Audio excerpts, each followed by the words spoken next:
welcome to Heidi's Prep Kitchen.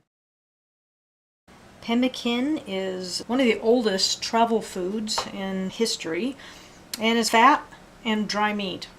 Now the nice thing about it is that it packs really small.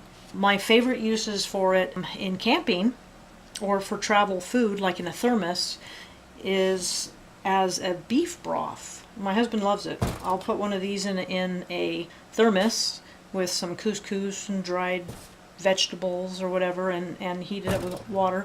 And then by lunch, it's all ready. And it has a great flavor and it works out great. I did go camping one winter and decided to try to go as little as possible. And I froze. I was freezing. By the morning, I woke up and I was so hungry that I ate about 4 of those, which is 1,200 calories. And it was actually the only way my body would actually start reheating itself. And they tasted great then. So when you need it, you're going to love it. I do like it okay with black cherries, and I've put apricots, dried apricots in it as well too. Now they won't last as long because there's fruit in it. You can put nuts in it, it still won't last as long as well. So, but it's really easy to make, and we're going to get started. If you have homemade jerky, it's obviously better, but I'm just going to use this. And I'm again going to use my handy dandy bullet. It seems to be the easiest way to shred it up.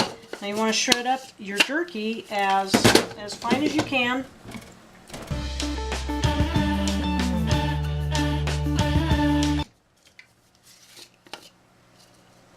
There you go. That's pretty shredded. Pick out some of the big chunks I didn't get. I'll go ahead and break those up.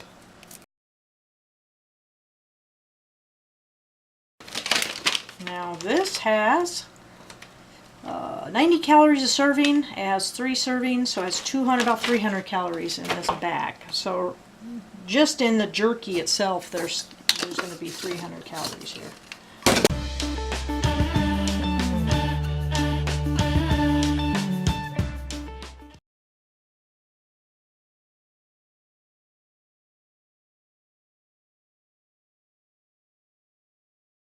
One of the reasons that you grind it up and why everything that goes in it needs to be ground is because the fat is going to seep into this, and fat is the preservative. It actually will, because it's an oil, it will lock out the oxygen, and so that's what preserves it. So when you have it really small like this, it's going to really absorb everything in there.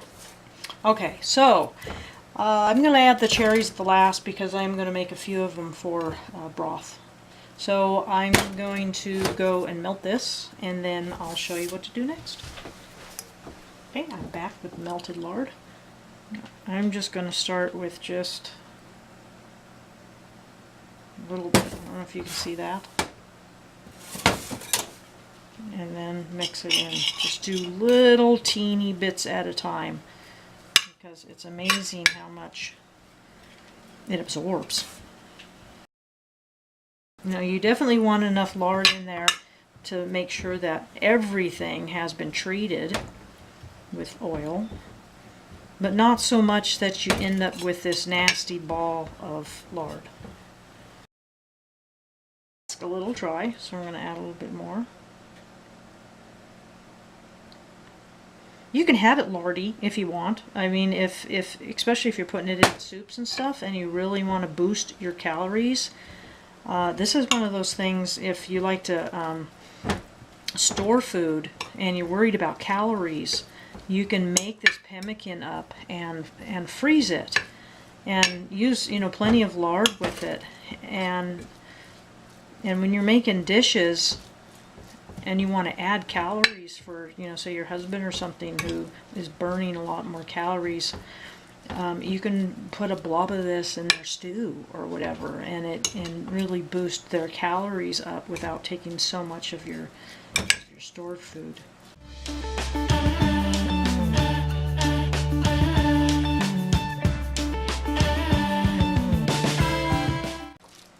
Okay, that looks about good. See? And that's going to set up and be a ball.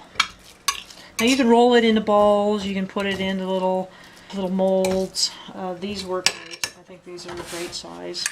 And of course, you definitely don't need to grease your pan because it's all grease. And I don't go to the top because I actually like the portion about like that.